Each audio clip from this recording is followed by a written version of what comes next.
नमस्कार आप सभी लोगों को। तो ये हमारी गिरिराज की क्लास है। जो इस टाइम हम गिरिराज कर रहे हैं वो 17 फ़रवरी का है। और इस न्यूज़पेपर मैं आपको पहले बता दूं, कोई ऐसी बड़ी खबर नहीं है इसमें जिसमें हमें कुछ डिटेल में डिस्कस करना पड़े। तो जितनी भी इसकी न्यूज़ होगी वो शॉर्ट में आपके साथ में डिस्कस करूँगा। कुछ खास ना हो के जितनी है उसको ही कर लेते हैं।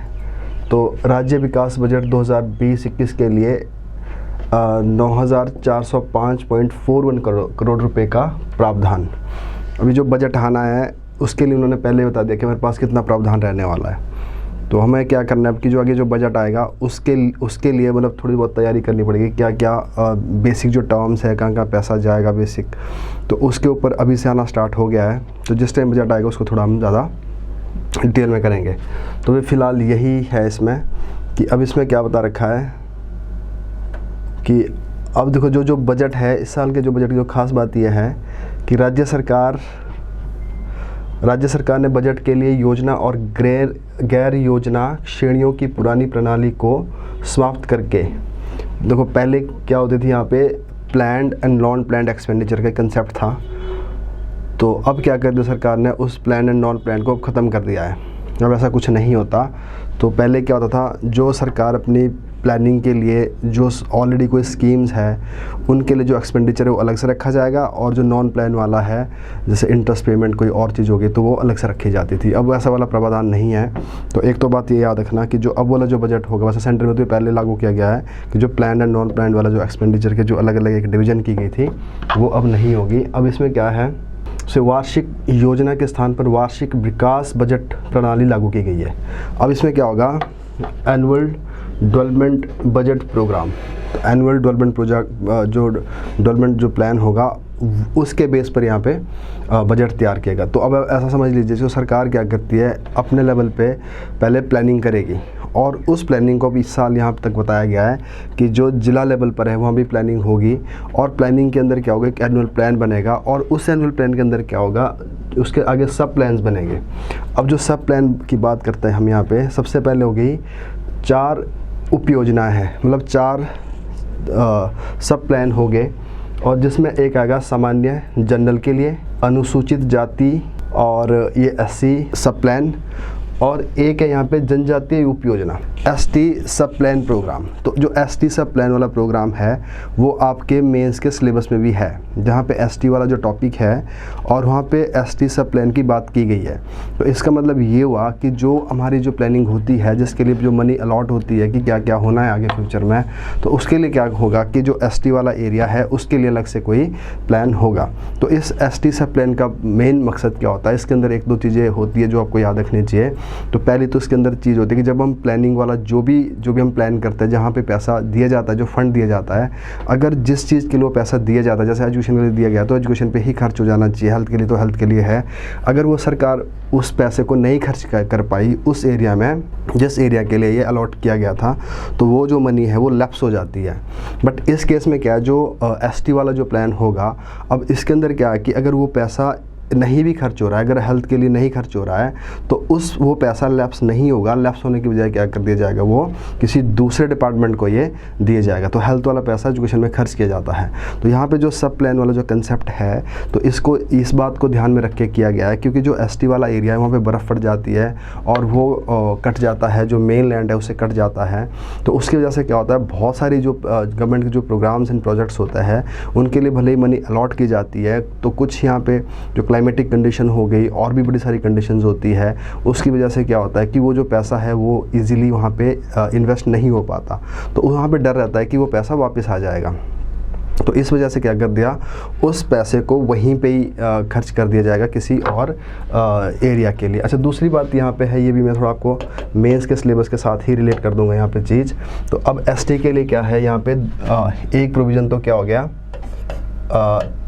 ST सब प्लान वाला प्रोग्राम बन गया, फर्स्ट ST सब प्लान वाला प्रोग्राम बन गया, और दूसरा है सिंगल लाइन एडमिनिस्ट्रेशन। तो ये दोनों चीज़ें आपने याद रखना। एसटी सब plan and single line administration. तो सिंगल लाइन एडमिनिस्ट्रेशन में क्या होगा कि जो का वहाँ का एडमिनिस्ट्रेशन है उसका जो मेन हेड होगा, जो मेन अथॉरिटी होगी, वो वहाँ का ज़्यादातर वहाँ का डीसी होता है। तो अब यहाँ पे अगर कोई किसी भी डिपार्टमेंट वाला होगा तो उसको किसकी देख रेख में काम करेगा, डायरेक्टली डीसी के लिए। तो यहाँ पे ये समझ लीजिए कि जो हमारा एडमिनिस्ट्रेशन है वो स्ट्रीम लाइन कर दिया गया है और सिंगल लाइन, एक ही लाइन बनाई गई है और उसी के आगे सभी रिस्पॉन्सिबल हो गए।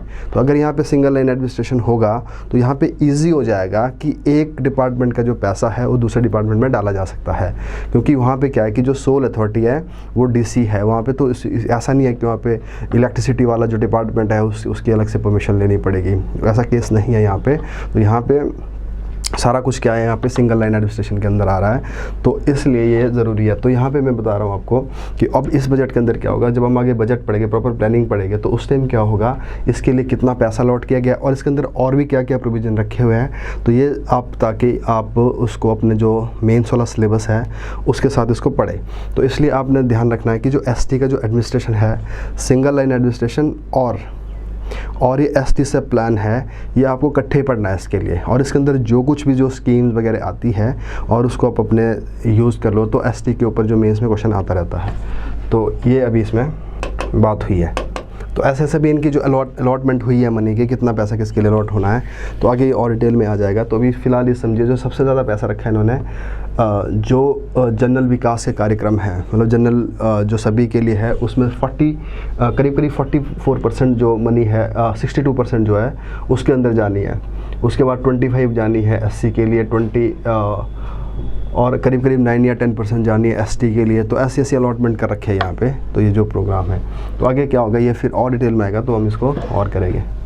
अब नेक्स्ट है हिम केयर योजना के तहत 4.6 लाख परिवार पंजीकृत मुख्यमंत्री। जो हिम केयर योजना है उसके अंदर 4.63 लाख जो लोग हैं, जो परिवार है वो उसमें पंजीकृत किए गए, उनको वहाँ पे नाम उनका दर्ज किया गया है।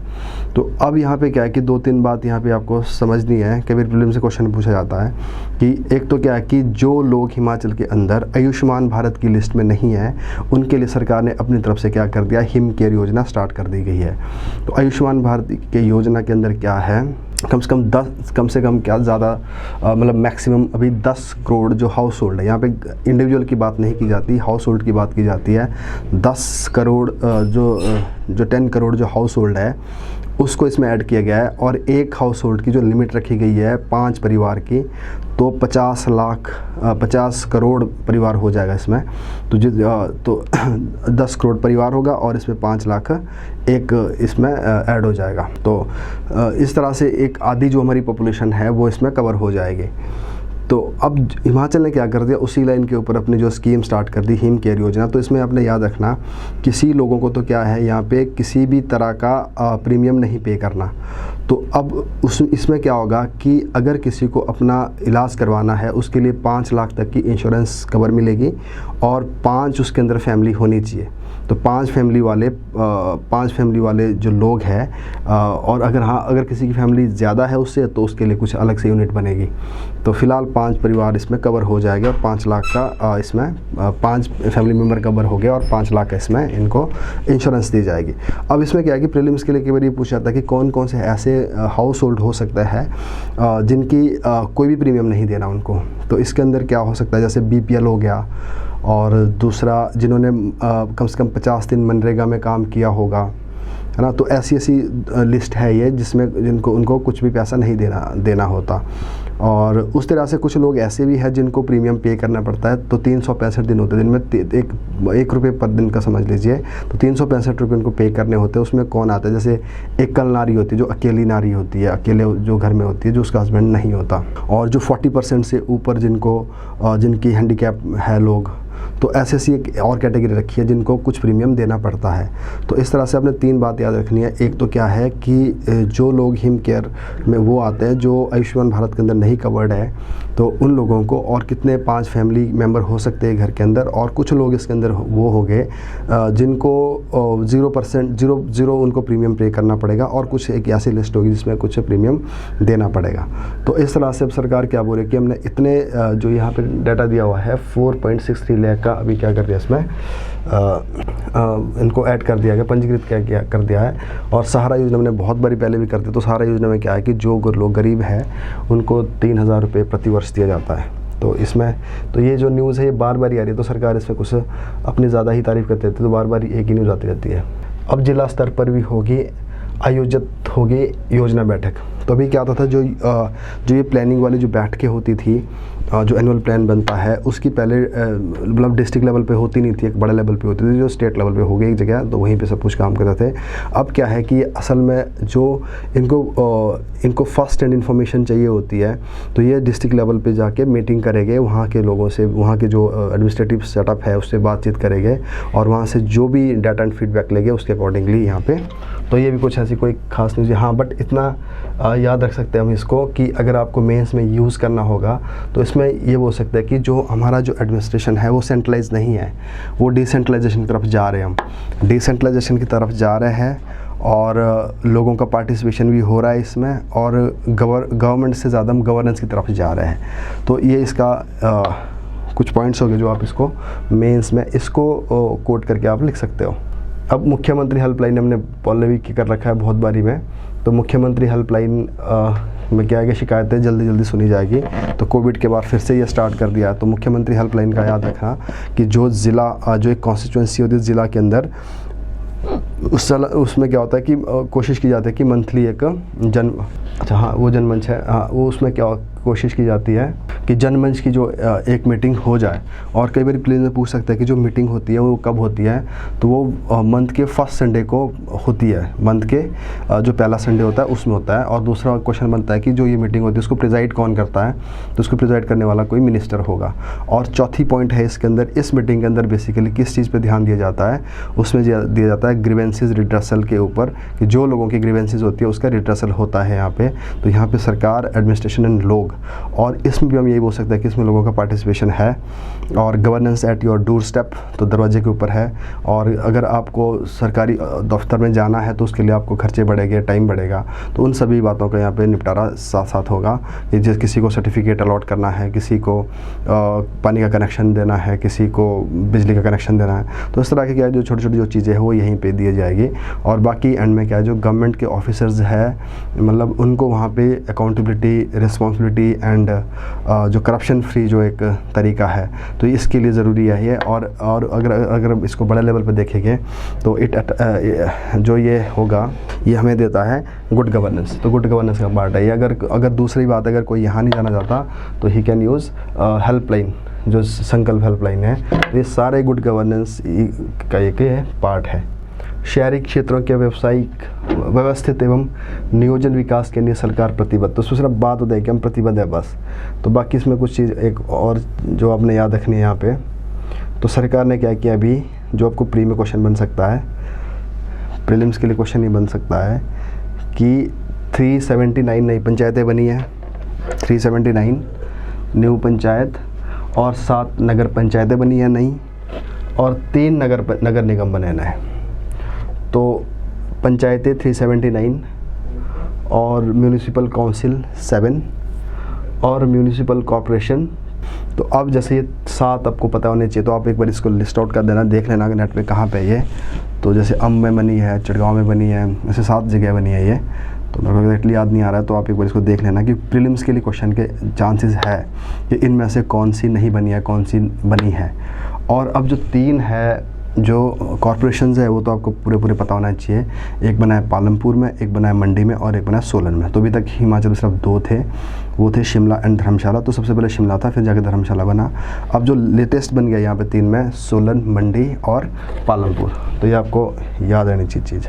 पिघलते ग्लेशियरों और बढ़ते जल प्रदूषण। अब अभी क्या है, जो उत्तराखंड में जो ग्लेशियर्स जो टूटा है, तो उसकी वजह से क्या है, वहाँ जो वहाँ की जो स्ट्रीम थी उसमें पानी भर गया, डैम भी आगे डैमेज हो गया और लोग भी मारे गए।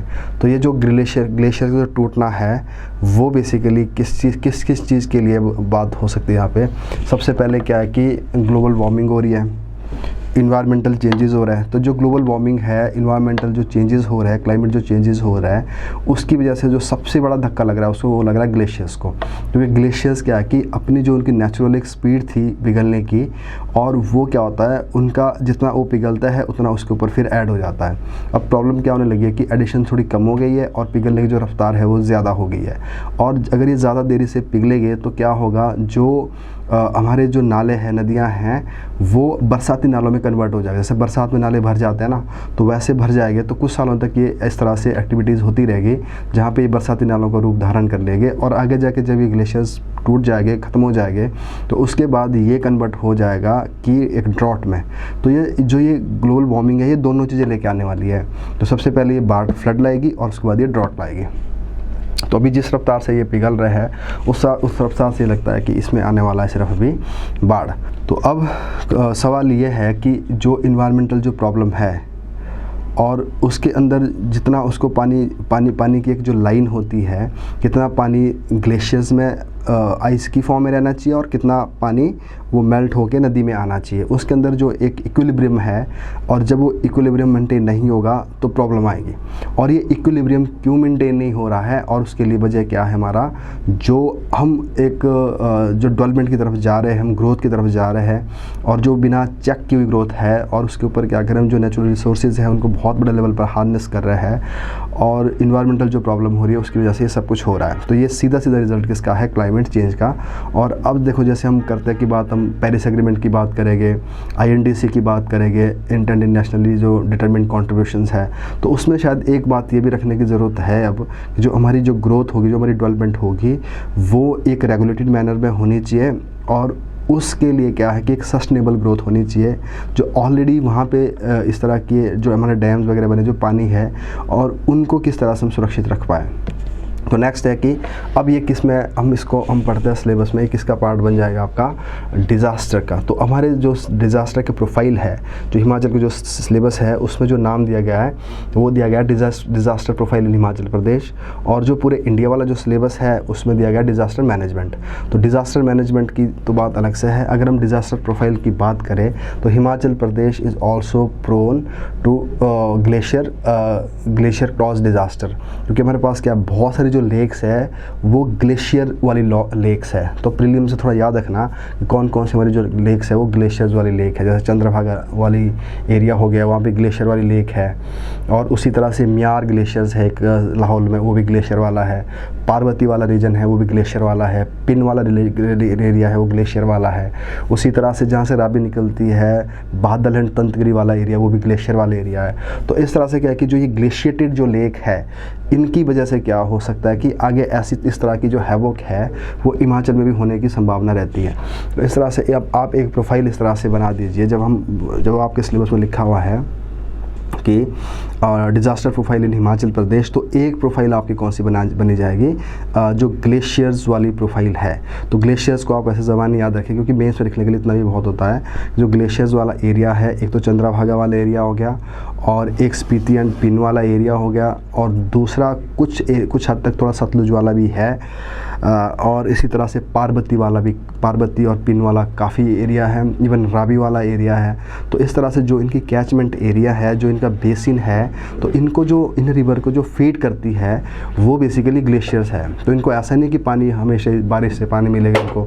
तो जितनी भी हिमालयन वाली जो रिवर है, उनका जो मेन फीड होता है, इनको जहाँ से इनको पानी मिलता है, उनका जो मेन सोर्स है दैट इज़ ग्लेशियर ओनली। अब ग्लेशियर अगर इतनी रफ्तार से पिघलेंगे तो क्या करेंगे, आगे जाके उतनी रफ्तार से पिघलेंगे और आगे टूट जाएंगे। तो इनके टूटने से क्या होता है, कई बार वो शॉर्ट टाइम के लिए वो डैम बना देते हैं। और कई बार ग्लेशियर्स के साथ क्या होती है, जब ये नीचे जल्दी से गिर जाते हैं तो अपने आप ये कुछ रॉक्स वगैरह, मिट्टी वगैरह भी लेके आते हैं, और जिसकी तरफ से क्या होगा, जो रिवर के अंदर सिल्ट पड़ जाती है, और उस सिल्ट की वजह से क्या होगा, वहाँ पे थोड़ी देर के लिए पानी रुक जाएगा, और वो आर्टिफिशियल, वो एक आर्टिफिशियल तो क्या हो सकता है कि इस तरह से एक डैम बन जाएगा। और वो डैम थोड़े टाइम के लिए तो रहेगा, पर इतना पक्का तो नहीं होगा, वो डैम क्यों हमेशा के लिए रहेगा। तो थोड़ी देर के लिए जो डैम बना था वो उसके बाद टूट जाएगा जाएगा और जो टूटने के बाद क्या करेगा आगे ये प्रॉब्लम क्रिएट करेगा। तो इस तरह से अब हमें क्या देखना है कि सबसे पहले बड़े लेवल पे तो क्या करना है, हमने जो ग्लोबल वार्मिंग है, जो एक ना स्टेट का, नेशन का, इवन इंटरनेशनल एक मुद्दा है, उसमें तो सभी की जो भागीदारी है पूरे दुनिया की, उसमें पार्टिसिपेट करना चाहिए। उसके बाद हमारी जो स्टेट है, अब इसके लिए मेजर्स ही है कि सबसे पहले क्या है कि हमें जो सैटेलाइट इमेजेस है उसकी प्रॉपर यूज़ होनी चाहिए कि डे टू डे या मंथली या इस तरह से 6 मंथ के बाद एक प्रॉपर एक सर्वे होना चाहिए कि जो हमारी ग्लेशिएटेड जो लेक्स है उनकी क्या कंडीशन है इस टाइम और किस स्थिति में है अभी वो वहाँ पे। तो इसका एक ही तरीका है कि इसमें हमें क्या करना चाहिए, टेक्नोलॉजी को एडवांस करना चाहिए और उसमें जो सबसे बेस्ट तरीका है वो है सैटेलाइट इमेजेस। तो सैटेलाइट इमेजेस की तरफ जाना चाहिए और उसके बाद जो ये पानी आगे बहता है तो वहाँ पर क्या होना चाहिए, हमारा जो अलार्मिंग जो सिस्टम है वो बड़ा स्ट्रॉन्ग होना चाहिए। तो जहाँ पर भी इस तरह की एक्टिविटीज़ होती है कि जो भी डाउन स्ट्रीम उस रिवर के साथ या उस स्ट्रीम के साथ जो ह्यूमन सेटलमेंट है उनको इजीली मैसेज पहुंच जाए, तो वो अलार्मिंग सिस्टम क्या होना चाहिए, हमारा अच्छा होना चाहिए। तो इस तरह से satellite images and alarming system. और जहाँ जहाँ ज़रूरत पड़े तो हमारे जो डैम्स ऑलरेडी बने हुए हैं उनको रीबिल्ड कर देना चाहिए। अगर पुराने डैम है तो उनको रिकन्स्ट्रक्शन कर देना चाहिए, उनकी रीबिल्डिंग होनी चाहिए, उनकी डिज़ाइन होनी चाहिए। और उससे भी बड़ी चीज़ क्या है कि जो हमारे ऑलरेडी जो हमारे डैम है, जो हमारा जहाँ से स्ट्रीम बहती है उसके पास एक बफर एरिया होना चाहिए। बफर एरिया मतलब है कि उसके जितनी उसकी पानी को होल्ड करने की कैपेसिटी उससे ज़्यादा कैपेसिटी होनी चाहिए। हमें ये सोचना चाहिए कि अगर ये पानी यहाँ तक चला भी गया तो यहाँ तक ये संभाल लेगा, ये स्ट्रीम अपने आप में उस पानी को एब्जॉर्ब कर लेगी और उस एरिया तक क्या उसको कोर एरिया डिक्लेयर कर देना चाहिए और उसमें किसी भी तरह की जो ह्यूमन सेटलमेंट है वो नहीं होनी चाहिए। तो ये सारे मेजर्स लेने ज़रूरी है कि आने वाला टाइम में हिमाचल के साथ भी चीज़ें हो सकती है। तो इस पर्पज़ से अब देखो, अगर वहाँ पे इस बारी ये केस हुआ है तो हो सकता है कि आगे हिमाचल के लिए भी इस तरह का क्वेश्चन पूछा जा सकता है, इवन इंटरव्यू के लिए पूछा जा सकता है क्वेश्चन इस तरह से। तो जैसे आजकल इंटरव्यू मॉक चले हुए हैं हमारे पास यहाँ पे, तो वहाँ पे हम भी कोशिश करते हैं इस तरह के क्वेश्चन पूछने की। और दूसरा क्या है कि कमीशन में आजकल ये नई चीज़ें हो रखी है तो ऑब्वियसली इसमें क्वेश्चन पूछा जा सकता है कि क्योंकि हिमाचल की जो कंडीशन है, एनवायरमेंटल जो नेचुरल कंडीशन है वो उत्तराखंड की तरह ही है, वहाँ पे भी ग्लेशियर्स है या हिमाचल में भी ग्लेशियर्स है। तो इस तरह से क्या है कि आपने एक तो अब आपने अपनी तरफ से इसमें मेहनत करना है क्योंकि आपके सिलेबस का पार्ट है। एक तो इसको एक प्रोफाइल मानना है, इसको ग्लेशियर वाला प्रोफाइल। तो उसमें क्या करना है, अपने मेन जो मेजर जो लेक्स है उनको आइडेंटिफाई कर लो, उनके नाम लिख लो और किस जोन में कौन सा एरिया पड़ता है उसको देख लो, है ना। और उसके बाद जो अगला जो बड़ा स्टेप ये है कि हमारी जो गवर्नमेंट है उसको कौन कौन से स्टेप्स उठाने चाहिए, कौन कौन से मेजर्स लेने चाहिए ताकि इस तरह की जो एक्टिविटीज़ है वो फ्यूचर में ना हो। तो अब ये किस में आएगा हमारे, जो ये देखो अब तो यहाँ पे क्या है, हज़ार्ड प्रोफाइल ऑफ एचपी। तो हज़ार्ड प्रोफाइल ऑफ एचपी है, ये आपको वैसे ही याद रहना चाहिए क्योंकि इसके ऊपर क्वेश्चन आने के पूरे चांस है। तो हाइड्रो मीटरोलॉजिकल, तो हाइड्रो में क्या होगा, फ्लैश फ्लड। तो अब फ्लैश फ्लड देखो इसकी सीधी बात है, इसको क्या बोलोगे हम, ज़्यादातर किससे होगा, क्लाउड बर्स्ट से होता है फ्लैश फ्लड है। एक्चुअली ये दोनों एक ही चीज़ हो सकती है और होता भी कहाँ पे, ये हिली एरिया में है। तो इस फ्लैश फ्लड में क्या होगा कि पानी जितना पानी बहेगा, जितना पानी देखो जहाँ से ये रिवर आ रही है तो इसके जो इधर उधर वाला जो एरिया होगा, जो लैंड होगी वहाँ पे लैंड स्लाइडिंग भी साथ साथ होगी। पानी अब कम, पानी का जो बहाव होगा वो कम होगा, उसके साथ जो पेड़ पत्थर मिट्टी वो ज़्यादा हो जाएगी। तो इसको क्या बोलेगा, फ्लैश फ्लड। तो इसमें क्या होगा कि आगे जाके थोड़ी देर के लिए जब पानी रुक जाता है यहाँ पे, और क्योंकि यहाँ पे क्या होता है सिल्ट मड वगैरह इकट्ठी हो जाएगी और 2-4 घंटे के लिए यहाँ पे एक लेक बन जाएगी और बाद में ये टूट जाता है और टूटने के बाद क्या करेगा फिर और आगे प्रॉब्लम क्रिएट कर देता है। तो फ्लैश फ्लड, क्लाउड बर्स्ट, ये दोनों चीज़ें हिमाचल में होती रहती है। उसके बाद है फॉरेस्ट फायर, ये भी होती है हिमाचल के बहुत सारे एरियाज़ में आ जाता है। और उसके बाद है drought, hailstorm, windstorm, lightning, avalanches. तो एवलांचेस भी हो जाते हैं, जैसे किन्नौर वाला एरिया में हो सकता है, लाहौल स्पीति में होता है तो वहाँ पे एवलांचेस भी है। तो अब ये जो शब्द है यहाँ पे आपको वैसे ही याद होने चाहिए कि जो पानी से जो रिलेटेड है, वाटर से लेकर है, चाहे वो पानी बारिश वाला पानी है, चाहे वो फ्लैश फ्लड वाला है, चाहे वो एवलांचेस की वजह से है, तो ये सारे किस्म आ गए इस कैटेगरी में। तो अब आपने क्या करना है, इसको थोड़ा सा ढूंढना है यहाँ पे। तो जैसे फ्लैश फ्लड के चांसेस कहाँ पे हो सकता है ना, क्लाउड बर्स्ट के कहाँ पे हो सकता है और कहाँ पे हुए अभी तक। तो ये आपका एक आंसर का पार्ट बन जाए। उसके बाद है geological, earthquake, landslide and soil erosion. तो अर्थक्वेक सॉइल, अब अर्थक्वेक तो देखो नेचुरल भी हो सकता है और मैन मेड भी हो सकता है कि जब हम क्या करते हैं जो बड़े बड़े जो डैम बनाते हैं उसकी वजह से क्या होगा, अर्थ के ऊपर प्रेशर पड़ेगा और उस प्रेशर की वजह से क्या होगा, सिस्मिक जो वेव्स क्रिएट होगी और उस वेव से क्या होगा, वो क्या कहते हैं, अर्थक्वेक आ जाएगा। और इस तरह से क्या है कि जो हिमाचल है वो वैसे भी एक सिस्मिक जोन में फॉल करता है। और अब जो लैंडस्लाइड है तो लैंडस्लाइड क्या हो सकता है, फ्लश फ्लड से हो सकती है, क्लाउड बर्स्ट से हो सकती है, और वैसे जिस हिसाब से हम अपनी सड़कें बना रहे हैं, जंगल काट रहे हैं, उसको वो भी एक वजह है। और सॉइल इरोजन सेम है, अगर लैंडस्लाइड होगी तो अपने आप ही सॉइल इरोजन भी है इसमें। और उसके बाद है इंडस्ट्रियल, केमिकल एंड इंडस्ट्रियल। तो केमिकल जो एक्सप्लोजन्स भी होते रहते हैं इंडस्ट्री के अंदर, वो भी एक प्रॉब्लम है। और उसके बाद है मेन मेड एक्सीडेंट। तो हिमाचल में क्या होता है, हम देखते हैं कि बार बार कभी कार गिर गई, कभी बस गिर गई, तो एक्सीडेंट भी एक आता है। बिल्डिंग कोलैप्स, ये भी हिमाचल में होता रहता है। टेररिज्म भी होता रहता है। बोट कैप्सिजिंग भी हो सकती है। स्टैम्पेड भी, देखो स्टैम्पेड भी मेन मेड में आती है। जैसे भी कुछ साल पहले नैना देवी जो मंदिर था वहाँ पे बहुत बड़ा स्टैम्पेड हुआ था, जिसमें बहुत सारे लोग मारे गए थे। और इसमें डोमेस्टिक फायर, जो अपर हिमाचल है वहाँ तक अगर आप देखोगे मतलब महीने या 2 महीने के बाद एक न्यूज़ ज़रूर आ जाती है कि घर में आग लगी या गांव में आग लगी है। तो ये भी एक हज़ार्ड है। और उसके बाद बायोलॉजिकल, एपिडेमिक हो गया, पेंडेमिक हो गया, जैसे आजकल जो चल रहे हैं जो डिजीज़ कोरोना वगैरह, तो वो भी एक हज़ार्ड का पार्ट होगा। और CBNR इमरजेंसी एंड पेस्टिसाइड वगैरह भी क्या है, जो पेस्टिसाइड्स होते हैं, जो पेस्ट्स होते हैं वो क्या करते हैं, जो हमारी फसलें वगैरह हैं उसको नुकसान कर देते हैं और बड़े लेवल पर हमारी जो बायोडाइवर्सिटी है उसको भी ये लॉस कर देते हैं। तो अब ये वाला जो हज़ार्ड प्रोफाइल ऑफ HP है ये आपको वैसे ही याद रहना चाहिए। और इसके जो कुछ जो आपके पास अप्रोप्रिएट एग्जांपल होने चाहिए। अगर 20 नंबर का क्वेश्चन भी आता तो भी आप इसको आसानी से हैंडल कर लोगे। और नेक्स्ट है यहाँ पे जो हमारा हिमाचल में जो मैप है, तो जो ग्लेशियर वाला एरिया कौन सा आएगा, ये वाला एरिया का। तो इधर वाला हो गया, ये वाला मियार वाला एरिया हो गया, और ये चंद्रभागा वाला एरिया हो गया, और इधर से पिन स्पीति पार्वती वाला एरिया हो गया, और इस तरफ कहीं रावी वाला एरिया हो गया, है ना। तो ये सारा थोड़ा सतलुज वाला एरिया हो गया, है ना, ये वाला एरिया। तो ये सारे क्या है, हमारे पास ग्लेशिएटेड एरिया है, और जहाँ पे छोटी छोटी जो लेक्स है जो ग्लेशियर से बनती है, और यहाँ से जो निकलने वाले जो रिवर्स है उनको भी क्या है, ग्लेशियर ही फीड करते हैं। तो यहाँ पे जिस हिसाब से अगर ये जो इक्विलिब्रियम है, ये पानी कितना ग्लेशियर में होना चाहिए और कितना नदी में होना चाहिए, जब ये इक्विलिब्रियम बढ़ता जाएगा, मतलब बिगड़ता जाएगा, तो यहाँ पे चांसेस बन जाते हैं इस तरह की हज़ार्ड होने के। और यहाँ पे एक चीज़ और बताऊँ, अगर आपको हमेशा याद रहनी चाहिए, hazard is equal to vulnerability. Hazard जब वल्नरेबल के साथ मिल जाता है, that cause equal to disaster. Hazard into vulnerability is equal to disaster. तो अब सवाल ये है कि हज़ार्ड और जो वल्नरेबिलिटी है उसमें क्या होनी चाहिए हमारे पास, एक चीज़ कैपेसिटी। कैपेसिटी क्या करेगी, इसको कम कर देती है।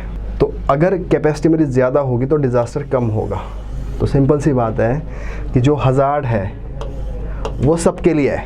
अगर बॉम्बे में ये जो बिल्डिंग है, इतनी बड़ी बिल्डिंग बना रखी है अंबानी ने, ये बिल्डिंग बना रखी है किसी दूसरे बंदे ने, अब वहाँ पे अर्थक्वेक आता है, तो अर्थक्वेक की सिंपली हज़ार्ड। अर्थक्वेक क्या है, हज़ार्ड है। वो अंबानी वाली बिल्डिंग के लिए भी और किसी एक्स बिल्डिंग के लिए भी है। बट अंबानी ने क्या कर रखा है, अपने घर के अंदर इतना तगड़ा मटेरियल लगा रखा है, ये हज़ार्ड ही रहेगा और ये डिज़ास्टर नहीं होगा, क्योंकि जो इसने अपने घर के अंदर मटेरियल यूज़ किया है दैट इज़ कैपेसिटी। तो हज़ार्ड क्या होगा, सबके लिए हज़ार्ड हो सकता है, बट उसका डिज़ास्टर बनना बहुत बारी डिपेंड करता है हमारी अप्रोच क्या है और हमारी कैपेसिटी क्या है। तो अब इस तरह से ये डेफिनेशन आप हमेशा रखना याद। अब देखो वल्नरेबल क्या हो सकता है, अब हो सकता है कि ज़्यादा वल्नरेबिलिटी तो इस घर की होनी चाहिए थी, ज़्यादा इसकी होनी चाहिए थी, पर ये क्यों नहीं होगा, क्योंकि इसके पास क्या है, कैपेसिटी है। अब जैसे सर्दियाँ बहुत तेज़ पड़ेगी तो सर्दियों में क्या होगा, जो सबसे ज़्यादा वनरेबल होगा वो लोग होंगे जो सड़कों में सोते हैं। तो ठंड पड़ेगी सभी के लिए, एक बंदा घर के अंदर सो रहा है, दूसरा सड़क पे सो रहा है, तो इस टाइम क्या है, जो ज़्यादा वनरेबल है वो सड़क में सोने वाला है, और जो घर के अंदर सो रहा है उसके पास क्या कैपेसिटी है। तो इसका मतलब ये हुआ कि अब जो सड़क में सो रहा है, ठंड क्या हो गई उसके लिए, हज़ार्ड हो गया, और उसके पास घर नहीं है, वो उसके लिए क्या हो गई, वल्नरेबिलिटी हो गई, और अगले दिन उसकी डेथ भी हो सकती है, दैट इज़ डिज़ास्टर। तो सिंपल सी बात है, अगर हमें हज़ार्ड को डिज़ास्टर बनाने से रोकना है, और उसके लिए दो चीज़ें होना ज़रूरी है। पहली है हमारी कैपेसिटी बिल्डिंग, और सेकंड है हमारी अप्रोच। तो आपके सिलेबस में ये दोनों शब्द लिखे हुए हैं, अप्रोचेज़ ऑफ डिज़ास्टर मैनेजमेंट। तो डिज़ास्टर को मैनेज करने के लिए हमारे पास अप्रोचेज़ क्या होनी चाहिए। तो अप्रोचेज़ भी दो तरह की आती है, एक आती है डिज़ास्टर से पहले वाली, एक आती है डिज़ास्टर से बाद में। तो डिज़ास्टर से पहले हमने क्या करना है, अपने कैसे अपने आप को कैपेबल बनाना है, कैसे हमने कैपेबिलिटी बढ़ानी है। तो अगर इस तरह से, तो अब देखिए, अब हमें क्या करना है, सबसे पहले तो हमने अपनी जो वल्नरेबिलिटी है उसको कम करना है। तो वल्नरेबिलिटी कैसे कम होगी, कैपेसिटी से। कैपेसिटी हो सकती है, अब कैपेसिटी में क्या करेंगे हम, पेड़ पौधे लगा देंगे, सड़क अच्छी बना देंगे, अच्छा इंजीनियर का सामान यूज़ करेंगे, है ना, तो हमारी वल्नरेबिलिटी कम होती जाएगी। हज़ार तो आना है, और बट साथ साथ हम क्या कर रहे हैं, इसके साथ साथ हमारी जो अप्रोच है वो भी सही होनी चाहिए, अप्रोच भी हमारी सही होनी चाहिए। तो अगर अप्रोचेज़ भी क्या आपके सिलेबस में लिखी है, तो अप्रोचेज़ भी क्या होते हैं, इस तरह से होती है अप्रोचेज़। सबसे पहले क्या होगा, डिज़ास्टर हो गया, डिज़ास्टर के बाद क्या हो गया, इमीडिएटली रिस्पॉन्स हो गया, और रिस्पॉन्स के बाद क्या हो गया, रिहैबिलिटेशन हो गया, और रिहैबिलिटेशन के बाद क्या हो गया, परमानेंट सेटलमेंट हो गई, और परमानेंट सेटलमेंट के बाद क्या हो गई, कैपेसिटी बिल्डिंग हो गई। कैपेसिटी बिल्डिंग के बाद फिर से किसके लिए, प्रेपरेशन की, हमें तैयार रहना है, फिर से क्या हो सकता है, डिज़ास्टर। This is approach. तो ये अप्रोच भी हमारी अच्छी होनी चाहिए, है ना। तो और रिस्पॉन्स के लिए क्या होनी चाहिए हमारे पास, रिस्पॉन्स जब करती है नेशनल डिज़ास्टर रिस्पॉन्स फोर्स, इसके लिए क्या होते हैं, नेशनल डिज़ास्टर रिस्पॉन्स फोर्स होती है, और जैसे हिमाचल में भी अपनी एक फ़ोर्स होगी, और उसी तरह से नेशनल डिज़ास्टर रिस्पॉन्स एक फ़ंड भी होता है। तो ये सारी चीज़ें क्या करते हैं, हमें रिस्पॉन्स देने के लिए, हमारे कैपेसिटी करने के लिए। तो जो भी हम चीज़ें ये कर रहे हैं, हम ये डिज़ास्टर को कम करने के लिए कर रहे हैं, और ना कि हम हज़ार्ड को रोक सकते हैं। हज़ार्ड ने आना ही आना है, हर ने आना है, बारिश ने आना है, मानसून ने आना है, बर्फ़ ने पड़ना है। तो इसलिए हमारा जो अप्रोच होती है वो कभी भी डिज़ास्टर को रोकने के लिए, जो हमारा हज़ार्ड है उसको रोकने के लिए नहीं होती, वो हमेशा किसके लिए होती है, डिज़ास्टर को कम करने के लिए। तो अब इसका मतलब ये हुआ कि अगर आप देखो, यहाँ पे मैं कुछ सिलेबस के शब्द दिखाऊंगा आपको, बताऊंगा आपको। तो सबसे पहले क्या हो गया, वल्नरेबिलिटी हो गया, कैपेसिटी हो गया, और डिज़ास्टर मैनेजमेंट को लेकर अप्रोचेज़ हो गया। तो अब ये सही दिशा में कब जाएगा हमारे पास, जब हमारे पास अब डेवलपमेंट तो हमें करनी है, डेवलपमेंट करते करते इन चीज़ों का ध्यान रखना पड़ेगा, और जब हम डेवलपमेंट करते करते इन सभी चीज़ों का ध्यान रखेंगे तो उसको क्या बोलेगा हम, सस्टेनेबल डेवलपमेंट। तो हमारी डेवलपमेंट किस तरह की होगी, सस्टेनेबल डेवलपमेंट को हम इस तरह से अपने रिसोर्सेज को यूज़ करेंगे ताकि उन रिसोर्सेज का बने रहे वो अगली जनरेशन के लिए भी। अब सस्टेनेबल डेवलपमेंट, तो उसी तरह से ये भी आपके सिलेबस में है, सस्टेनेबल डेवलपमेंट। और आगे जाके क्या करेगा हम, इस सस्टेनेबल डेवलपमेंट के साथ साथ एक चीज़ और है आपके सिलेबस में लिखी हुई, वो है environment impact assessment. Environment impact assessment, तो इसको भी यहाँ पे क्लब कर दो कि अब जो भी हम काम कर रहे हैं, अगर हम एक डैम बना रहे हैं तो उसमें हमें डैम बनाने से पहले क्या देखना है, हमें इन्वायरमेंट के ऊपर इसका क्या असर पड़ेगा। अगर हम एक सड़क बना रहे हैं उस पर भी देखना है इन्वायरमेंट पे इस पर क्या असर पड़ेगा। तो अब ये इन्वायरमेंट इम्पैक्ट जो असेसमेंट है उसको आप क्लोजली पढ़ो, इसको समझो क्या होता है, उसकी क्या क्या स्टेजेज होती है, और किस तरह से इसके पे पहले सर्वे होता है, फिर उस सर्वे के ऊपर काम होता है, उसके बाद वो आगे मीडिया में पब्लिश किया जाता है, उसके बाद जाके सरकार क्या करती है, NOC देती है कि आप काम कर सकते हो उसके लिए। तो इन्वायरमेंट इम्पैक्ट असेसमेंट, जिसको हम क्या बोलते हैं, जब ये इन्वायरमेंट इम्पैक्ट असेसमेंट होती है, और उसके बाद ही क्या होता है, जितने भी प्रोजेक्ट्स होते हैं उनको सरकार क्या करेगी, NOC देगी कि हाँ आप अब इसके ऊपर काम कर सकते हो। और जब ये सारी चीज़ें आपस में क्लब हो जाती है तो यही क्या बन जाती है, सस्टेनेबल डेवलपमेंट। तो आ देखो, तो disaster management, disaster, hazard, capacity building, vulnerability और sustainable development, environment impact assessment, ये सारे आपस में क्या हो गया, या सारे आपस में क्लब हो जाते हैं। तो अगर इन सारे शब्दों को देखोगे आप सिलेबस में तो आपको कहीं ना कहीं लिखे हुए मिलेंगे, अलग अलग भी मिल सकते हैं लिखे हुए। तो अगर आप इनको क्लब करोगे ना तो आप क्या पेपर 1, पेपर 2, पेपर 3 आपका जुड़ना स्टार्ट हो जाएगा। तो उससे क्या होगा, आपका बेनिफिट ये हो जाएगा कि जो आपका जो सिलेबस है वो आपका कम होना स्टार्ट हो जाएगा, क्योंकि आप उसमें चीज़ों को लिंक करना स्टार्ट कर दोगे। इसीलिए मैं आपको बात बता रहा हूँ कि आप चीज़ों को लिंक करना स्टार्ट कर दीजिए। तो लिंक करने का मतलब यही है। तो यहाँ पे क्या कर रहा हूँ, इन्वायरमेंट इम्पैक्ट असेसमेंट को मैं सस्टेनेबल डेवलपमेंट के साथ जोड़ के इसको आगे फर्दर हम कहाँ यूज़ करने जा रहे हैं। जो हमारा क्या है, डिज़ास्टर जो प्रोफाइल है हिमाचल प्रदेश का, उसके ऊपर जो बात हो रही है। तो इस तरह से ये आपको काम आएगा। तो इस तरह से आप उसको कर सकते हैं। और इसके ऊपर क्या कर दो आप फिर, अब जोड़ दो सरकार की पॉलिसीज़, सरकार की स्कीम्स ना, गवर्नमेंट करके आ रही है इस चीज़ के लिए, तो उसको फिर और क्लब कर दो। तो इस तरह से क्या होगी, बहुत सारी चीज़ें आपकी क्लियर हो जाएगी, राइट। तो नेक्स्ट न्यूज़ है, तो अब इसमें लिखा तो है पिघलते ग्लेशियर और बढ़ते जल प्रदूषण की तरफ। तो हमारी जो स्टेट है ये ज़्यादा इंपॉर्टेंट है इस चीज़ के लिए, क्योंकि हमारे पास भी क्या है, ग्लेशियर्स पिघलते जा रहे हैं और जो प्रदूषण भी बढ़ता जा रहा है। और नाशपाती भी आप देख सकते हो। और राजभाषा हिंदी प्रचलन, कठिनाई और समाधान। तो ये मतलब बड़ा जनरल सा टॉपिक है कि हमारी जो हिंदी भाषा है, पहले तो ये बोला था कि हम सिर्फ इंग्लिश को 15 साल के लिए रखेंगे। 1950 में जब हमारा संविधान लागू हुआ तो उसमें ये बताया गया कि जो हिंदी लैंग्वेज वो सिर्फ 15 साल के लिए होगी, और उसके बाद हम इसको इंग्लिश जो लैंग्वेज होगी 15 साल के लिए होगी, फिर हम टोटली हिंदी पे आएंगे। पर ऐसा नहीं हुआ। तो अभी भी हमारे पास हिंदी अभी है। बट इसमें ये बताने की कोशिश की गई है कि जो हिंदी जो देवनागरी शब्द से निकली है, तो इसको ना हमेशा स्ट्रगल करना पड़ा है। तो जैसे सबसे पहले क्या थी, द्रविडियन भाषा थी। उसके बाद आर्यंस है, उन्होंने संस्कृत को ज़्यादा प्रमोट किया। और पाली, प्राकृतिक, ब्राह्मी, खरोष्टी ये भी बीच में चलती रही, पर हिंदी इनके बीच में स्ट्रगल करती रही। और बाद में फिर अटैक हो गया बाहर से, मुस्लिम अटैक हो गया। तो उन्होंने क्या कर दिया, जो अरबी भाषा थी और जो पर्शियन भाषा थी उस टाइम उस पर काम होने लग गया। और उस अरबी भाषा, पर्शियन भाषा थोड़ा हिंदी को जुड़ के वो उर्दू बन गई। तो बहुत सारा जो सरकारी जो काम था वो उर्दू में होने लगा और पर्शियन में होने लगा। और उसके बाद जब अंग्रेज आया तो अंग्रेज़ों ने उसको इंग्लिश को प्रमोट करना स्टार्ट कर दिया। फिर जब अंग्रेज चले गए तो इंडिया में एक लड़ाई स्टार्ट कर दी। साउथ वाले बोलते कि हम क्यों हिंदी को माने, सिख बोले हम क्यों हिंदी को माने। तो इस तरह से क्या कि जो हिंदी की जो एक स्पेस थी वो बन नहीं पाई।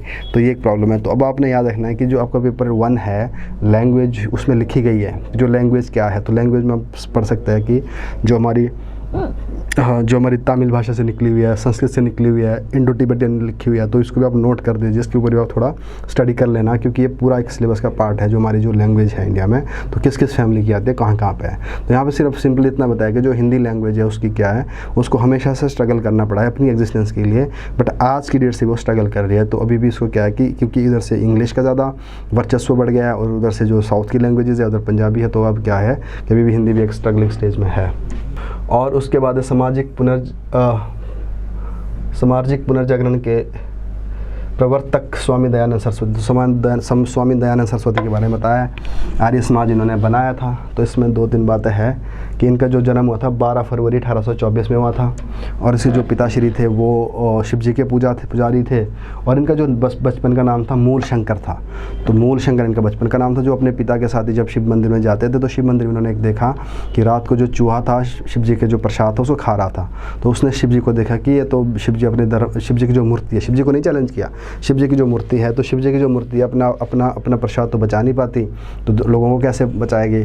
तो उस दिन से क्या कर दिया, जो दयानंद सरस्वती इन्होंने ये मान लिया कि मैं आज के बाद मूर्ति पूजा नहीं करूँगा। तो मूर्ति पूजा के अगेंस्ट हो गया था ये। और आगे जाके कास्ट के अगेंस्ट चले गए थे कि कास्ट सिस्टम भी नहीं होना चाहिए, अनटचेबिलिटी नहीं होनी चाहिए। और बट इनका क्या था कि जो भी इनको लगता था कि जो ज्ञान है वो इन मूर्तियों में इसमें नहीं है, जो भी हम ये एक्टिविटीज़ करते हैं इनमें नहीं है। और जो ज्ञान किसके अंदर है, बेसिकली वो वेदास के अंदर है। तो इसलिए स्वामी दयानंद ने क्या किया, जो आर्य समाज की स्थापना करने के बाद इसमें किस में ज़्यादा फोकस कर दिया, गो बैक टू वेदास। और इसको बोल दिया मतलब रॉक ऑफ एजिस। तो जो असल में जो प्योर जो चीज़ें बताई गई है वो कहीं ऐसा नहीं कि आपको आडम्बर से मिल जाएगी, that is simply written in Vedas. तो इसलिए मैं ज़्यादातर किसकी तरफ जाना चाहिए, वेदास की तरफ। तो इसलिए गो बैक वेदास का नारा भी दिया था। और इनका एक प्रीलिम्स के लिए याद रखना, इनका जो एक टीचर था इसका नाम था विरजानंद। तो विरजानंद इनका टीचर था। तो विरजानंद इनको बहुत सारी जो हमारा ग्रंथ वगैरह थे वो पढ़ाए थे। और 1876 के वैसे 75 में क्या कर दिया था इन्होंने जो आर्य समाज था वो बना दे दिया था। अब इनके जो आर्य समाज की जो बेसिक बातें थी वो थी, एक तो वेदास की तरफ जाओ, मूर्ति पूजा की तरफ ना जाओ, और स्वदेशी अपनाओ। और स्वदेशी अपनाओ तो इसलिए क्या करो कि जो हमारा जो ब्रिटिशर्स है उनको भी यहाँ से बाहर कर दो तो ये भी इनका था। तो वो फ्रीडम स्ट्रगल की तरफ भी बात करते हैं और प्योरिटी ऑफ नॉलेज की बात भी करते हैं, और साथ साथ में उनको ये भी लगता था कि जो अंग्रेज़ है यहाँ पे तो इनके पास साइंस की नॉलेज भी है और इंग्लिश में ये पढ़ाई भी जा सकती है। तो थोड़ी मॉडर्निटी की बात करते हैं वो, तो वो किसकी बात करते हैं कि जो इंग्लिश लैंग्वेज है उसको भी समझना चाहिए। तो वो बोलते हैं कि जो टाइम है वो आज का पकड़ना है हमें, और जो नॉलेज है वो पुरानी भी ले सकता है। तो आज के टाइम से होते हुए इन्होंने इंग्लिश को भी, तो इसीलिए क्या होता है इनके जो DAV स्कूल है, तो पहले ही इंडिया में जो स्कूल थे जो किसी इंडियन द्वारा जो स्टार्ट किए थे वो हिंदी मीडियम में थे। और स्वदेशी की ये बात करते हैं, मूर्ति पूजा वगैरह की है खंडन करते हैं। तो इस तरह से इनके बारे में कुछ बताया गया इसके अंदर। तो वो आपके सिलेबस में भी लिखा है कि इसमें क्या है कि जो इंडिया की जो पर्सनालिटी रही है, जो फ्रीडम मूवमेंट में रही है, चाहे किसी और क्षेत्र में रही है, तो उनका भी आपको पता होना चाहिए, वो आपके सिलेबस का पार्ट है। प्रकृति की खूबसूरती का संकल्प बसंत ऋतु, तो इसको आप ज़रूरी नहीं पढ़ने के बारे में, थोड़ी फिलोसफिकल सी बातें बताई गई है। और यहाँ पे एक चीज़ है, यहाँ पे सप्त देवी सिद्ध मंदिर कुन्नू। और सबसे पहले तो आप ये देखना कि जो माता सती थी, जब शिव जी उसको लेके जा रहे थे सती अपने कंधे पे, कि शिव जी को गुस्सा आ गया था कि माता जो सती हो गई थी, तो अपने कंधे पे ले जाके जब उसका भ्रमण करने पर निकले थे, तो उसी टाइम ही माना जाता है कि विष्णु ने क्या करते अपने चक्र से उसको गिरा दिया था ताकि अब शिव जी आगे ज़्यादा ना मूव करे। तो जब इसके जो गिरने की जो जहाँ भी माता सती की बॉडी के पार्ट्स पड़ते हैं तो वहाँ पे शक्तिपीठ बन जाती है। तो इसी तरह से हिमाचल के अंदर में क्या है 5-6 यहाँ पे शक्तिपीठ है। तो शक्तिपीठ कौन कौन सी है तो इसके बारे में पहले थोड़ा देखें। तो देखो जहाँ माता के जो गिरे थे अंग, तो चिंतपूर्णी में चरण गिरे थे, ज्वालाजी में जीभ गिरी थी, कांगड़ा में कान गिरे थे, चामुंडा में मुंड मतलब खोपड़ी, चामुंडा इसलिए चिन्मस्तिका भी बोलते हैं इसको, चामुंडा खोपड़ी, और वैष्णो देवी में मस्तक, नैना देवी में नैन, और कोलकाता में तर्जनी मतलब होता है अंगूठी। तो इस तरह से जहाँ ये गिरे थे इनको क्या बोल दिया गया, जो मेजर शक्तिपीठ है। तो इस तरह से ये माता के वहाँ पे मंदिर बनाया गया। तो इसमें प्रीलिम्स से क्वेश्चन बन सकता है कि कौन सा पार्ट कहाँ गिरा था। तो अब ये आप नोट कर लेना। तो अलग अलग जगह है यहाँ पे। तो चिंतपूर्णी में चरण, ज्वालाजी में जीभ, कांगड़ा में कान, चामुंडा में मुंड खोपड़ी, और वैष्णो देवी में मस्तक, नैना देवी में नैन मतलब आँख, कोलकाता में तर्जनी। और इस तरह से तो ये सब कुछ ये अलग अलग जगह पे गिरे हुए हैं। ये तो है एक ही माता के गिरे हुए सारे पार्ट, तो इसलिए अलग अलग यहाँ पे देवियों के जो मंदिर बने हुए हैं। तो अब जो राइटर है वो ये बोल रहा है कि अब इसी तरह से एक जो जगह है सप्त देवी सिद्धू मंदिर, ये है किन्नू है। तो यहाँ पे ये माना जाता है कि जो ये ज़्यादा दूर नहीं है, ये चिंतपूर्णी वाली जो जगह है, चिंतपूर्णी से कुछ ही दूर पर है ये मंदिर। तो यहाँ पे क्या कर दिया कि इसने अपना बयां किया है कि जो यहाँ पे कोई योगी था, तो वो योगी बोलता है कि उसको सपने में कुछ चीज़ें आती है। तो सपने में ये आता है कि यहाँ पे कुछ ऐसा मंदिर बनाया जाए कि जो इन सभी 7 हमने पीछे पढ़ा शक्तिपीठ, उन सब 7 का एक ही मंदिर हो, कॉमन मंदिर हो। तो कॉमन मंदिर देखो, अभी तो मंदिर अलग अलग है, नैना देवी अलग है, तो वो इस तरह की मतलब माता चाहती थी उसके सपने में आके कि एक ही मंदिर बने जहाँ पे ये सारी शक्तियाँ हो इकट्ठे। तो इसलिए फिर सबसे बड़ी प्रॉब्लम इसके पास ये थी कि उनकी इमेजेस को कैसे वो आइडेंटिफाई करें कि किस इमेज की क्या होनी चाहिए, किस इमेज की क्या होनी चाहिए। तो इस तरह से क्या कर दिया, उसको मेन सारी इमेजेस मिल गई कि उसको इस तरह से दर्शन हुए कि इस माता की इमेज हो सकती है, इसकी ये हो सकती है। बट 2 इमेजेस उसको नहीं मिल रही थी, वो थी वैष्णो देवी वाली मस्तिष्क वाली, और कोई दूसरी और थी। तो इस तरह से बाद में क्या होती है, उसको वहाँ भी कुछ उस तरह से सपने वगैरह दिखता है, तो वो इमेजेस भी इसके सामने आ जाती है। हाँ, तो एक यहाँ पे ये भी है, पूजा करते हुए माँ के प्रत्यक्ष रूप से दर्शन हुए। तो यहाँ पे जो एक माता होगी यहाँ पे, हाँ जैसे चिंतपूर्णी माता है, तो चिंतपूर्णी का मतलब है चरण पाँव। तो पाँव के लिए उसको ज़रूरत नहीं थी कि अपना सवार हो, तो जिसकी सवारी कर दी जा सके। तो यहाँ पे बोलता है कि जब एक स्वामी था उसको बताया गया कि यहाँ पे अपने मंदिर बनाना है, तो उस मंदिर को जब वो सुबह उठने के उसने पूजा करनी थी, तो वहाँ पे उसको दर्शन देने थे माता ने। तो वो खुद उठता नहीं है, तो वहाँ पे क्या होता है, एक मुर्गे की आवाज़ आती है, तो इस मुर्गे की आवाज़ से वो उठ जाता है। तो बाद में माता खुश होती है कि मेरे भक्तों ने उठा दिया। तो अब वो मुर्गे से मांगती है माता कि, मुर्गे को बोलते हैं कि बता तुझे क्या चाहिए। तो मुर्गा बोलता है मेरे को तो कुछ नहीं चाहिए, मैं तो ऐसे भी, मेरे को कोई ज़रूरत नहीं है। तो माता ने उसको बोला कि चलो फिर भी तू मांग ले। तो फिर मुर्गे ने क्या बोला कि मुझे आप अपना वाहन बना दीजिए, मुझे अपना सवारी बना दीजिए। तो इस तरह से तब से बोला जाता है कि जो मुर्गा माता का बन गया, वाहन बन गया। तो ये सारी स्टोरी, तो मतलब इन शॉर्ट, इतना ज़्यादा डिटेल में ना जानने के लिए, तो मैं ये समझना है कि जो कुन्नू वाला जो जगह है, तो वहाँ पे जो मंदिर है, वहाँ पे ये इन सब का ही एक मतलब इंटीग्रेटेड रूप देखने को मिलता है। सप्त देवी सिद्ध मंदिर है कुन्नू, तो सप्त देवी का मंदिर है। तो प्रीलिम्स के मेरे कुछ क्वेश्चन पूछा, क्योंकि हमने ये क्वेश्चन कई बुक्स में नहीं लिखे होते। तो इस तरह से गिरिराज की खास बात ये होती है कि इसमें हर बारी एक दो चीज़ें ऐसी आ जाती है कि जो मंदिर को लेकर है, वहाँ की स्टोरी क्या है, तो उस बेस पर जो क्वेश्चन पूछते हैं, तो बाद में लगता है कि क्वेश्चन कहाँ से पूछा गया है, तो ज़्यादातर ये इधर से पूछा होता है। तो इनको आप इस तरह से नोट कर दिया करें। तो यही नेक्स्ट है विकास बजट की तरफ, बजट को हम आगे करेंगे डिटेल में। अच्छा, नेक्स्ट है प्रदेश के सभी पंचायतियों और नगर निकायों से गुजरेगी स्वर्णिम हिमाचल रथ यात्रा। तो जो हम क्या कर रहे हैं इस बारी, ये पिछले कई हफ्तों से हम पढ़ रहे हैं कि हिमाचल प्रदेश की जो स्टेटहुड की अभी गोल्डन जुबली है, तो उस गोल्डन जुबली को मनाने के लिए स्टेट ने एक और बड़ा कदम उठाया है। और उसके अंदर क्या कर दिया है सरकार ने कि जो एक रथ है, उस रथ की यात्रा करा दी जाएगी जितनी भी हमारी पंचायत है, और सभी पंचायत में 3615 पंचायत है, उन सभी पंचायतों से ये रथ निकलेगा। और उस रथ में क्या होगा, कुछ गाने बजाने का प्रोग्राम होगा, और जो हिमाचल की जो हिस्ट्री को लेकर कुछ चीज़ें जुड़ी हुई है वो दिखाई जाएगी, और इससे लोगों को अवेयर कर दिया जाएगा कि आपकी हिस्ट्री क्या है और हिमाचल क्या है। और उससे हो सकता है कि जो टूरिज़्म को थोड़ा बल मिल जाएगा, और लोगों को अवेयरनेस भी मिलती रहेगी, और सरकार की जो आज तक की जो अचीवमेंट्स है, सरकार की जो उपलब्धियाँ हैं, उनके बारे में भी लोगों को ज्ञान मिलेगा। तो इस तरह से एक कल्चरल एक्टिविटीज़ होगी, और एक कल्चर भी इसमें प्रमोट होगा कि जैसे लोअर वाला कल्चर हिमाचल में दिखेगा, अपर हिमाचल वाला लोअर में दिखेगा, है ना। तो एक कल्चर की भी जो एक इंटीग्रेशन इसके साथ होनी स्टार्ट हो जाएगी। तो इसको सरकार अपनी तरफ से प्रमोट कर रही है, ये भी एक कदम है इस तरफ। नेक्स्ट है राज्य में पक्षियों, प्रवासी और गैर प्रवासी जल पक्षियों की आवास में वृद्धि। अब हमारे क्या है कि जैसे पोंग डैम वाला एरिया है, पीछे कुछ टाइम ये सुनने में आ रहा था कि हमारे यहाँ क्या जो बर्ड फ्लू है वो फैल गया है, तो जिसकी वजह से क्या है कि जो देश के अंदर वाले पक्षी जो वेटलैंड की तरफ जाते होते हैं और वेटलैंड में पाए जाते हैं, वो सब मतलब पानी के साथ वो जुड़े रहते हैं। और इसी तरह से कुछ माइग्रेटरी जो हमारे बर्ड्स है वो भी आते हैं। तो यहाँ पे क्या हो गया था, कुछ टाइम पहले ये लग रहा था कि यहाँ पे जो बर्ड फ्लू जिस तेज़ी से बढ़ रहा है, तो इनकी जो स्ट्रेंथ है, उनकी जो नंबर्स है वो कम हो जाएंगे, बट ऐसा नहीं हुआ। तो जल्दी इसमें कंट्रोल पाया गया, तो धीरे धीरे क्या कर दिया, इसको जल्दी से इसे ऊपर उठ गया कि इनकी जो संख्या है उसमें वृद्धि हुई है। अच्छा, नेक्स्ट चीज़ क्या कि अब देखो अभी इस न्यूज़ में है इस साल, तो मैंने आपको पहली वाली वीडियो में बता रखी है ये बात।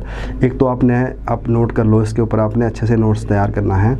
सबसे पहले क्या है कि जो हिमाचल में बर्ड सेंचुरी है वो कौन कौन सी है। जैसे मैंने बताया, जो सबसे फेमस है वो है पोंग डैम, जो कि ब्यास नदी के ऊपर है और जो कांगड़ा ज़िला में है।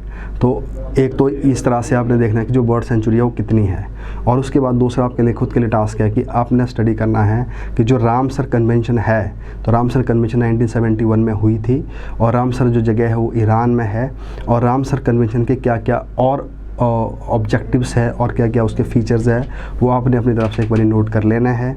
और रामसर कन्वेंशन को इसलिए इंटरनेशनल कन्वेंशन माना गया कि जो हमारे जो वेटलैंड है वो हमेशा किसी स्टेट के लिए या किसी देश के लिए ही ज़रूरी नहीं होते, क्योंकि इन वेटलैंड में क्या होते हैं कि बहुत बाहर से भी जो माइग्रेटरी बर्ड्स है वो आते होते हैं। जैसे विंटर में हम देखते हैं यहाँ पे साइबेरियन क्रेन तक पहुँच जाता है कि जो रशिया में है, और पाकिस्तान से आता है। बहुत सारे जो इंटरनेशनल लेवल पर जो पक्षी है वो यहाँ पे आ जाता है। तो इसलिए जो ये हमारी जो वेटलैंड है, तो कुछ वेटलैंड होती है नेशनल लेवल पे इंपॉर्टेंट, क्योंकि हमारे जो नेशनल लेवल की जो इंपॉर्टेंस उसके साथ जुड़ी होती है, वहाँ के जो बर्ड्स वगैरह होते हैं उसके लिए ज़्यादा फेमस होती है। और कुछ वेटलैंड हमारी इस तरह की है कि जो नेशनली तो इम्पॉर्टेंट है, बट उनका इंटरनेशनल लेवल पर भी इंपॉर्टेंस है, क्योंकि अगर इंडिया की जो वेटलैंड है अगर वो ख़राब हो जाएगी तो जो बाहर से पक्षी आते हैं यहाँ पे वो मर जाएंगे, वो वापस नहीं जाएंगे। अगर वो वापस नहीं जाएंगे तो वहाँ का जो इकोसिस्टम इकोसिस्टम है वो ख़राब हो जाएगा।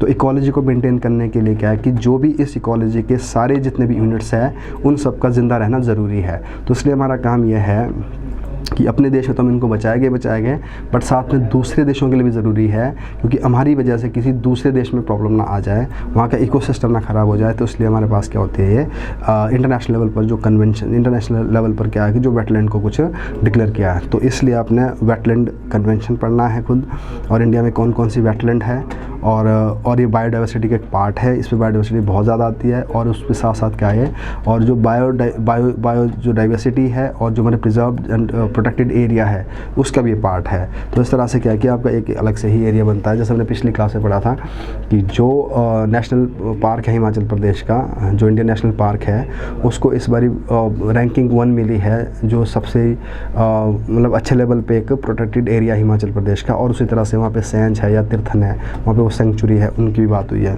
तो ऐसी जो न्यूज़ रहती है इनको इकट्ठा करके आप अपने सिलेबस के साथ इसको रिलेट करके पढ़ सकते हैं। नेक्स्ट है विकास पुरस्कार, विज्ञान पुरस्कार योजना।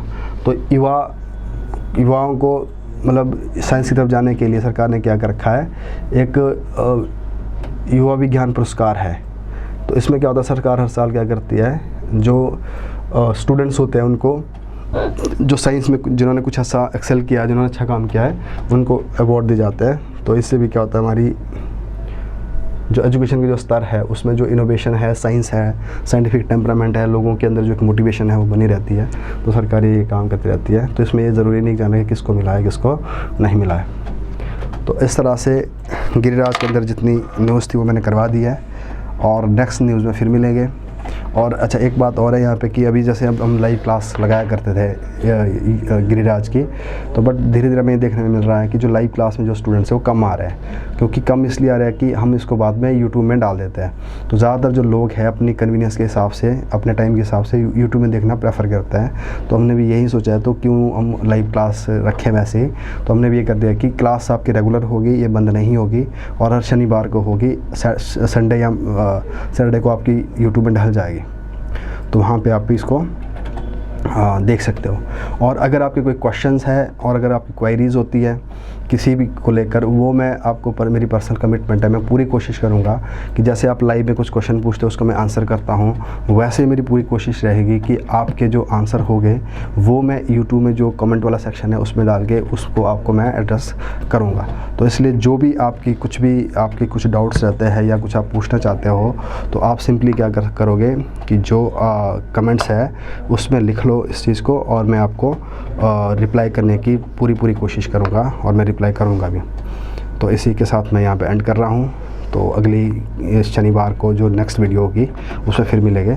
धन्यवाद।